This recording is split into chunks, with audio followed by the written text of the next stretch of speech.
Thank you, Mr. Speaker. The Minister will recognise that one way to increase the supply of clean energy is to enable community energy projects to supply local energy markets.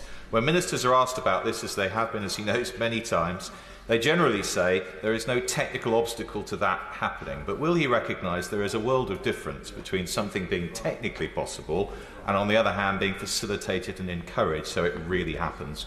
Will he focus on the latter as the government develops their energy market reforms?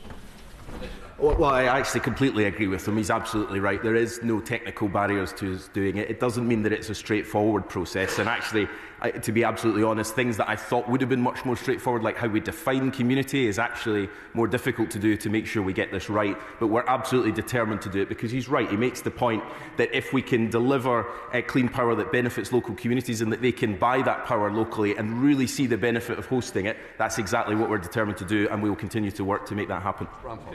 I thank the Secretary of State for his answer. Private sector investment via community energy schemes is a popular way of engaging people to get behind renewable energy projects in their area. A great example of this is Meadow Blue Community Energy in my constituency of Chichester, that puts money back into the community with a grant scheme and is now funding solar panels on local school roofs.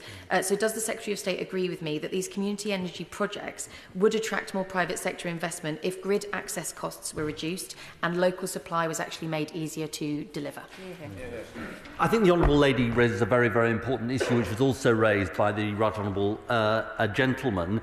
She's right about the virtues of community energy. That's why Great British Energy is going to partner with local communities to deliver community energy up and down the country, because sometimes public capital, it could be loans, could be grants, can help lever in the private capital we need. But she's also right, as my Honourable friend the Energy Minister said, about some of the barriers, and I want to sort of assure her that we are going through in granular nerdy detail the different barriers and how we break them down.